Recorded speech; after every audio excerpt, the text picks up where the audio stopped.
What is up everyone, welcome back to the Commander's Lair, it's Joey here. Today I'll be sharing my Dragon deck tech. This is an $80 deck, using a lot of the Baldur's Gate cards, because there's a lot of really cool, interesting dragons from Baldur's Gate. So basically what I've done is I've kind of put all those and all the dragon synergies that have come with the new set into one deck, using the Dragon as a commander, because, it's a really nice 5-colored shell. And basically just kind of seeing what we can do with all these funny different effects that they have, because I really like the way that the dragons work in their set. And so this is $80, not including the Dragon obviously, because the Dragon itself is about $60. So including that, it's around 140-ish. So you can omit that, or maybe use Scion of the Dragon, or just a different, different 5-color commander to replace that if you can't afford the Dragon, or of course you can proxy it, whatever your playgroup is okay with. So the Dragon is 4 generic and then WBURG, so 9 mana for a 10/10. So obviously very expensive dragon avatar. It has Eminence, so as long as the Dragon is in the command zone on the battlefield, other dragons spell cost 1 less to cast. So obviously that's a really nice effect because it triggers even if the Dragon isn't out, which is obviously really easy to do considering that he's very expensive and it's unlikely he's going to be on the board. It has flying, and whenever one or more dragons you control attack, draw that many cards, and you put a permanent card from your hand at the battlefield. So basically you're going to be drawing cards with our commander if he's out, which is very unlikely of course, so we're really, not really building around this ability. And then you might put a permanent from your hand on the battlefield, so obviously, putting one of our big dragons out if we can. So really what we're just going to be doing is he's going to be cheapening the dragons a little bit, not too important because he's not going to be out that much. To make sure that we can get him out a bit quicker, or some of the other big dragons, we're playing cards like Acolyte of Bahamut. So it's 1 in the green, so it's a background, but we're playing just as an enchantment in this deck. So commander creatures you control, have the first dragon spell you cast cost each turn costs 1 less to cast. So basically, this is going to reduce, 2 less to cast, so it's going to reduce the dragons by 2 mana. So it'll make a dragon only cost 7, or some of the other 5 manas cost, 3 or whatever. And then we're playing cards like Carnelian Orb of Dragonkind. So this is the new ramp based on having dragons from Baldur's Gate. So it's 2 and a red for an artifact. Tap and add red. If that's mana spent on a dragon creature spell, it gains haste until end of turn. So basically what's happening there is you just kind of dragon synergies with the ramp. So it's getting little bonuses out of ramp cards. And then we're also using cards like Circuitous Route. It's 3 and a green for sorcery. So you'll have up to 2 basic land cards and or gate cards. Put them onto battlefield, tap, then shuffle your library. So it's just kind of more expensive but higher impact ramp to make sure that we are getting our commander out sooner because he is very expensive. For the card draw, we are making sure that we are running as much kind of dragon related card draw and kind of dragon casting a lot of mana card draw we can. So cards like Sting Study is great, so it's 4 and a black for an instant you draw X and lose X, where X is the number of mana value of a commander you own on the battlefield in the command zone. So obviously the dragon is 9 mana, so 5 mana. Draw 9 and then lose 9 is obviously a really, really great rate. Cards like Colossal Majesty is great, so it's 2 and green for an enchantment. At the beginning of your upkeep, if you control a creature power with 4 or greater, draw a card. So obviously really easy to trigger in this deck. So realistically from turn 4 or 5 onwards, this should be triggering. So it's just basically draw a card every turn for 3 mana, which is really useful. And then Brainstealer Dragon's really interesting. It's one of those cool dragons from the new set that is really awesome. So it's 5 black for a 6/6 Dragon Horror with flying. At the beginning of each end step, exile the top card of each opponent's library. You may play those cards for as long as they remain exiled. And if you cast a spell this way, you may spend mana to or mana of any color to cast it. So basically, we flip the top of our opponent's library, and they stay exiled. It's not to the end of any turn or anything. And basically, we can use any mana. So if it's a different color, obviously we're 5 color, it doesn't really matter. But we can, we don't have to fix to try and cast their spells.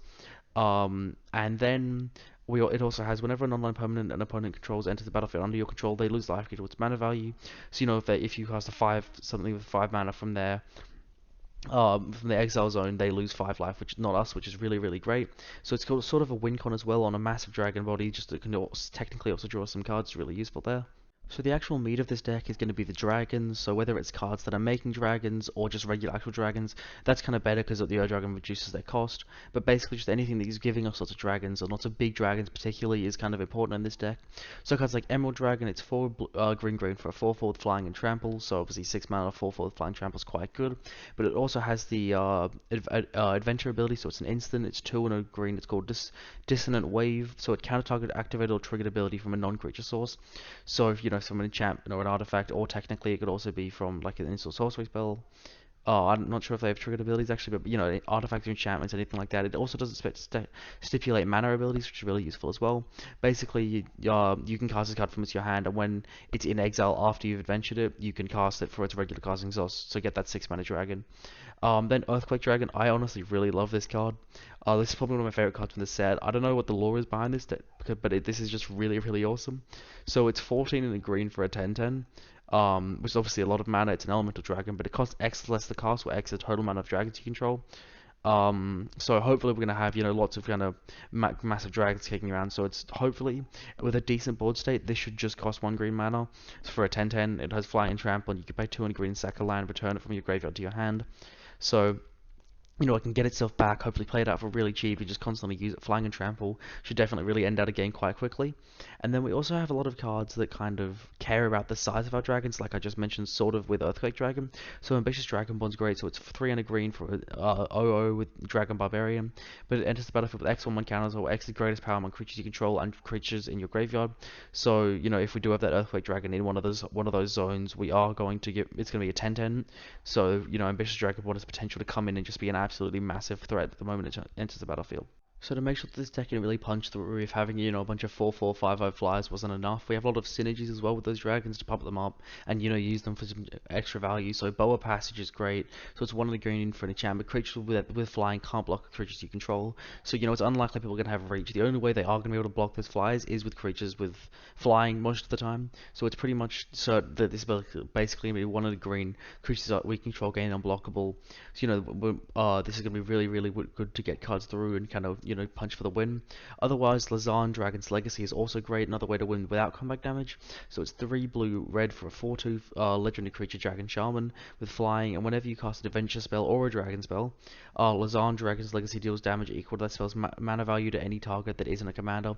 So this can be to a player. So basically, we cast, again, I don't want to bring it up too much, but say we did cast that Earthquake Dragon, that would be 15 damage to anyone's face. And that works well because every other dragon we also play triggers that. We don't have to pay any mana for it, so it's just play big creatures and basically get massive value off them.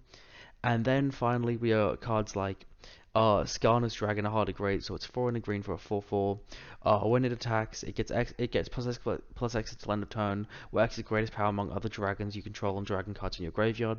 So basically what that means is, we can have anything on graveyard. So say we had some massive, kind of really big dragon, like Ancient Gold Dragon.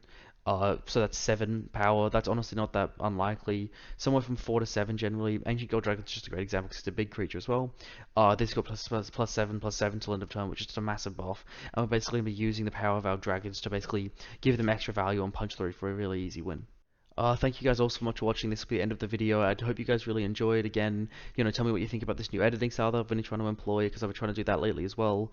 Employ it with some of these newer videos, such as these ones with, from Baldur's Gate. Hopefully I'll get a lot of these out with a little bit of quality. Also, what you think of the decks where I'm running, an expensive commander. I don't really like doing these, but, sometimes it's kind of fun because we do kind of use powerful effects. But I'm running an expensive commander with a cheaper deck and then cutting them out of the cost. Obviously, this is also just a more expensive deck than I usually run as well, so what you think of that. Make sure to let me know if there's a deck that you guys want me to build for you guys. A different command or something new, something old, Baldur's Gate maybe even. Let me know, I'll make sure to make that deck for you. Otherwise, thank you guys all so much for watching. Make sure to like if you enjoyed the video, subscribe if you want to see more, comment what you think, and I'll see you guys all next time.